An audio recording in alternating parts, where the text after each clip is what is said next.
What's up, everybody? My name is Bryce, aka DubsNotSubs, and in today's video, we are going to be going over all the manga that is my favorite in 2019, my personal opinions. This has nothing to do with the MangaTube Awards that was voted on by you guys. This is going to be my personal opinion with no influence at all of that because people don't like some of the stuff I like, but I love what I do, and I can't wait to share it with you guys. And this video should be coming out on New Year's Eve. That is my plan, at least. So, Happy New Year to you guys. I hope you had a good 2019, and I hope you have a fantastic 2020. And for Christmas, my mom got me New Year's glasses, because that's what she does. So, we're going to be rocking the glasses today for this video. And bam, like that. I might cut to fixing those, because these feel a little wrong right now. There we go. Cool. Well, let's get into this video right now. Alright, before we get into this video, I want to say I'm not going to be putting my top 5 manga of all time in there because I've already done a video on that. You can watch it in a card here. Hopefully I pointed to the right side. I probably didn't. I probably pointed to the wrong side anyway. But yeah, I have those, already done those, so I'm going to be doing manga that are not my top 5. So if you want to see more about what my actual top 5 were, go check out that video when this is done. Anyway, enjoy the video. Alright, these are in no particular order. They are all absolutely fantastic in their own right, and I've loved every single one of them. But we are going to get started with Matcha Majo. I messed up and made the wrong person into a magical girl. It's an absolutely fantastic series. The action fights are amazing. It's funny. The characters are lovable. Everybody in this story, it's just so good. It's just a parody of magical girls and just the spirit. Like, this girl is a complete badass who just smokes, and then the magical pet who just gets totally just beat out the shit out of from this girl. And then you got the sidekick who's kind of like all this looks kind of super tough and like this thug, but then it's just kind of her sidekick and he loves her. Oh my god, I love everything about this series. It's so funny. It's absolutely fantastic. The art is amazing. This is one of the best series I've seen, and 7C's releasing this does a great job of it. And man, I'm just so happy I ended up checking this out. It looked a little interesting, and I'm glad I took the shot in 2019 for it. But yeah, Matcha Majo, I messed up and made the wrong person a magical girl. Let's get on to our next volume. Alright, next up we have Labia and Labia EST. Absolutely fantastic fighting series. I love everything about this. The art especially is so good. It's so amazing. It feels like every time you look into it, like I said in my review, it looks like a movie, and I love that so much about it. Just the storyline, again, the characters are one of the most important things for me, so as long as I can find some redeeming quality about them and they seem really lovable, I don't want to drop that, but yeah, as long as they seem really lovable, I can get down with this. And these characters are super cool. The setting is really nice. I don't really think it's like some alternate Earth is what my guess would be for what it is like set in, but it's absolutely fantastic. Even the villain is probably, I would say, the worst part, just because it feels like it's almost a ripoff of the Joker, but he also has his own personality. Just the fact that he's called like what is he called? He's like called something that's similar to the Joker. I don't remember. I haven't read it in a little bit, but it's an absolutely fantastic series. Haruhishi Nakata is an absolutely fantastic manga. I love this so much. I can't wait to check out Labia EST into 2019. I will definitely keep checking this out and keep reading this. Fantastic. Give it a chance if you do. Definitely start with this before you go into Labia EST. You don't necessarily have to. I would just recommend it because this is so freaking good. And the book quality itself is amazing. Everything about this series is something that I love and I cannot recommend enough. So let's get on to the next volume. So this time we're going to get into Flowers of Evil by Shuzo Semi. This did not actually come out in 2019, but I got it in 2019, so it counts because it's my list. I don't really care if it didn't come out in 2019. But yes, this is the collector's edition. I have the full thing, and all these I'm up to current date. I just took the first volume because I didn't want to like have to stack them all up and do that because it just gets a little crazy. But yeah, Flowers of Evil, I ended up sitting down and reading all in one day. Absolutely fantastic series. Very dark, very cool. The message is really fun, not fun, but really interesting. But yeah, absolutely fantastic series. Shuzo Semi is an absolutely fantastic manga. The Happiness was my first volume or series that I checked out by him, but I was waiting to finish it. I want to read it all in one thing. So volume 10 came out. I'm just waiting to get it in. Right Stuff has some weird thing where sometimes I just don't fucking ship anything for like a month. But yeah, I'm waiting for that. Once I do that, I will dive into Happiness. I have this, and I have Inside Marie, which I'm planning to start soon. I believe I'm up to current with that. But yeah, absolutely fantastic. Love that series. So let's get on to the next volume. If you know my channel, then you know that Gluttoner was 100% going on this list for my favorite manga of 2019. There are 5 releases out. They have pumped these babies out, and the quality and action, and everything about this has stayed absolutely fantastic the entire time. Sun Takeda is an amazing manga. All these mangas are great in their own right. But yes, I love this action series. Super dark, great art. The action scenes are really fun to watch. The characters are really cool and dynamic, and all just the battles and everything about this. I love every time I get this in. I cannot praise it enough of how much I love this. Gluttoner is a fantastic series, but let's get on to the next series. So next up we have Oh Maidens in Your Savage Season. It is a manga by Marie Okada and Nao Imito, which, oh, I forgot. Is it not Boys to Flower? Oh man, does it say it on here? Oh yeah, Forget Me Not. Okay. She's the manga behind Forget Me Not. Marie Okada is a fantastic done. Makia, When the Promised Flowers Bloom, Anohana, Anthem of the Heart, and she has a new series coming out, which is like a sequel to Anohana, or like set in Anohana, but it's a different setting that's coming out in 2020. She did something else too, I think, but I'm not exactly sure. But yeah, this is an absolutely fantastic series. Super elegant. The characters absolutely fantastic. They seem so real. This story is a really cool perspective about growing up, puberty, especially from a girl's perspective. It is something that I believe everyone should check out. That if you are okay with slice of life in any capacity, check this out. It is absolutely fantastic. It is a must-read. Marie Okada is a fantastic writer, and Nao Imito is a fantastic drawer or artist, and it's so fantastic. This is such a good volume and series. But yeah, check out Oh Maidens in Your Savage Season if you haven't. But yes, great series, and on my best for 2019.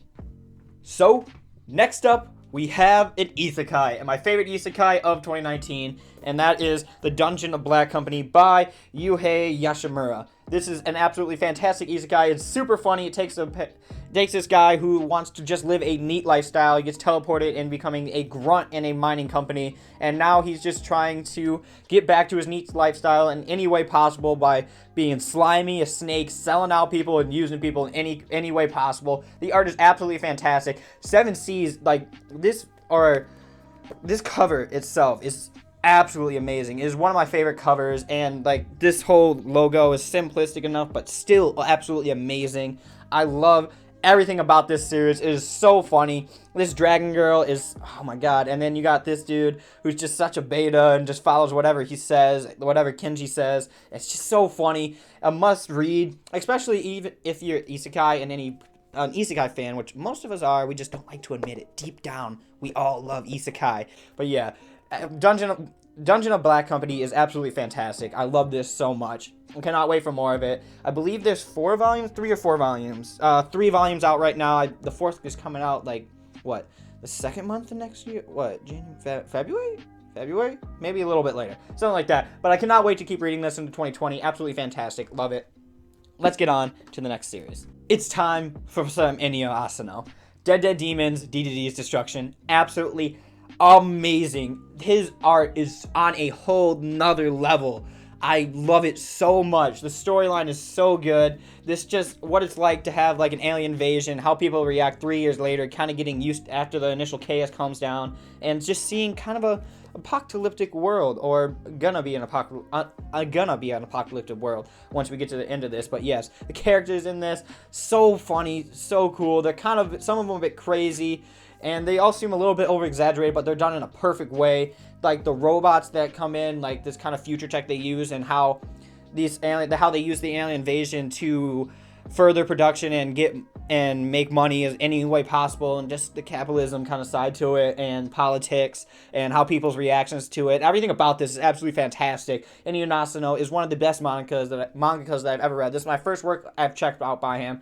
I have volume 1 of Goodnight Poon Poon. I'm gonna wait till I get the whole thing of that before I jump into that, but I'm kind of iffy about that because I know it's one of those series where everyone's like, oh, it's one of the most depressing things I've ever read, and it's I want to read it because apparently it's super good, but I'm also very nervous because a lot of people say they come out of the series depressed, and it's do I really want to get depressed reading a manga?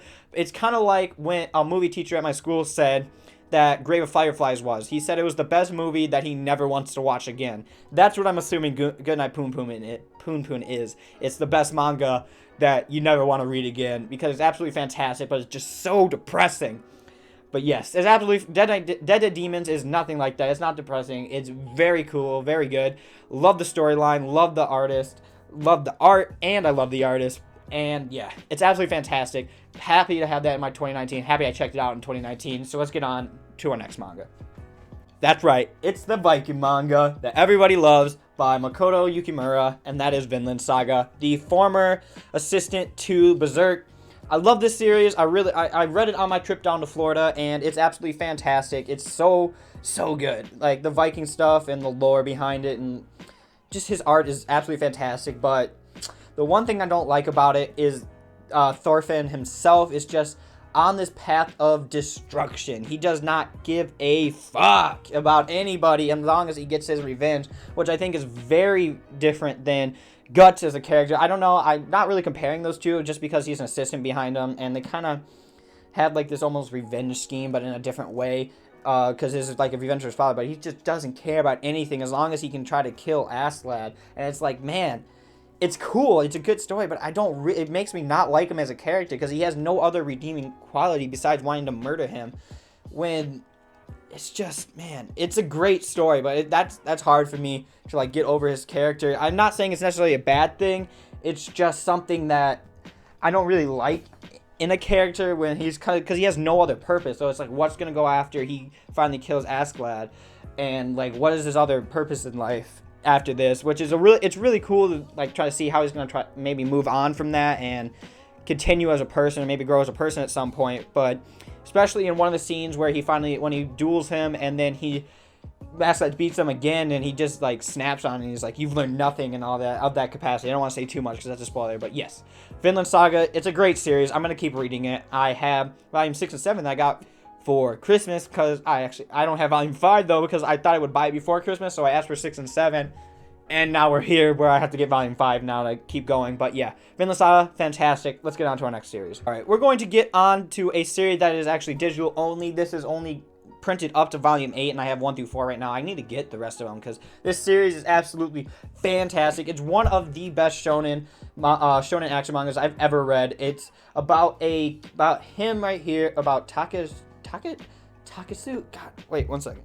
Alright, it's Tasuke, follows him, and there's a strange event that happens in Tokyo one day where there is a suicide virus, or something strange goes on where a bunch of people start to commit suicide in mass on a certain day, and then after that, the people who don't end up committing suicide, a select few, end up gaining powers, and the rest of the series continues from there. This is absolutely fantastic. It's done by the artist who does my favorite manga, Onorigami. Aji Tokash does the art, and then the writer is Tadashi Kawashima. I believe this is the only work he's done. He's unfortunately passed away, but yeah, this series is absolutely fantastic.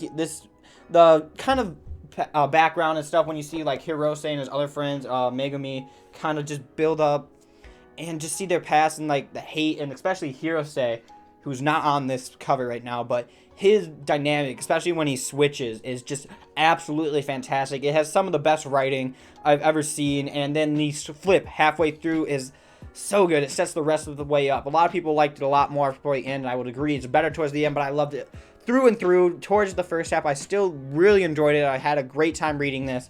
Art is fantastic. Battles are great. Characters are amazing. This series is awesome, and I'm so happy I read it in 2019. It's available only on digital. Wait till it goes half price. The Kodansha always does their half price sale all the time when you can get it $6 a piece. And if you have Comixology, you have the unlimited thing. You can get half of it for free. I believe it's up to volume, I think 10. Is there 21 books in? I think there's 21 volumes of this. But yeah, it's absolutely fantastic. Get a read if you haven't, and especially if you want to get into digital, check that out. It's good to read on the go. You can read it wherever you want. Absolutely fantastic series. Let's get on to our next manga. Alright, we are down to our second last volume, and we are going to get into Akiko Higashimura's Blank Canvas, my artist show called Journey. Artist Journey is absolutely a fantastic autobiography about her relationship between her sensei and how she became a mangaka, and just how she learned her love for art and all this other stuff, seeing her grow up. It's an absolutely fantastic series. She is such a great writer, and the story itself is really interesting, especially knowing that it's true, makes it even more special. She's fantastic. This story is fantastic. The sensei in here is super cool, even though you get to see how they kind of go with their ups and downs of roller coasters in between, and how they just how they react, and it just seems, I was gonna say real, but it is obviously real, so yeah. But volume 2 especially is my favorite volume so far, just to see kind of the turn it takes and almost like the downslide of it. Gets a little hard to read, but I love it anyway, because it's one of the best things I've read this year. That specific volume, I believe it was volume 2. But yeah, that whole dynamic when that kind of goes down, and like the whole college interest and her avoiding him is absolutely fantastic. This series is amazing. It's so cool to know how she got her start. And yeah, it's fantastic. I'm going to check out more of her stuff, Tokyo Tabaro Girls and Princess Jellyfish, at a certain point. Probably Tokyo Tabaro Girls first, but yeah, Princess Blank Canvas is absolutely fantastic. Give it a read if you haven't. So let's get on to our final volume. So we're down to our final volume, and as you can see, it's Komi Can't Communicate. Obviously, I have to have this in. 2019 is Komi's year for manga. She is everything right now. She is absolutely adorable. This manga is absolutely amazing. Tomohito Oda is so good at what he does. This manga is so funny. It's so good. The characters are all amazing. I love it through and through. This is the funny thing. I'm going to go on a little tangent right now. Right Stuff has done their anime of the decade thing, and they did like as each word was like through the 10 years, and each one has a specific picture of like, I would assume like the biggest thing in that year. And 2019 had Penguin Jump. Why would it be Penguin Jump in 2019? I don't get that at all. It really makes me mad, because you had the Promised Neverland anime, the Vinland Saga anime, you had Komi come out, you have a bunch of series that are way bigger than Penguin Jump. Why did you pick that as 2019? It doesn't make any sense to me. Just because the manga came out, it becomes the best. It doesn't. I don't get it. Like, the anime came out in like 2011, so it's obviously the manga, and the manga didn't blow up that much. It's a good manga, don't get me wrong, but still, it's like, why was it not Komi? Why was it not like the Way the House Husband? Anything other than Penguin Jump? I don't get that at all. But yeah, anyway, Komi is so good. This is absolutely fantastic. The volume itself, like how it's made, is just, it's basic kind of manga. It's what's inside the manga that's so special. It's absolutely fantastic, lovable in every single capacity. I love this manga so much, and I cannot wait to keep reading this into 2020. And yes, I adore this series, and it's fantastic. And this is the last one for 2019 for my top favorite manga. So tell me in the comments below if you guys agree with this list, and what your guys' favorite opinion or favorite manga is in 2019, and maybe what you're looking forward to in 2020. That could be maybe a future video of mine. But yes, I'm super happy to be drawing to a close of 2019. I've had a great 2019, and I hope you guys have too. Thank you guys so much for watching my content and staying supportive to me. I appreciate it. And I wish you guys all a happy new year. And as always, I will see you in another video.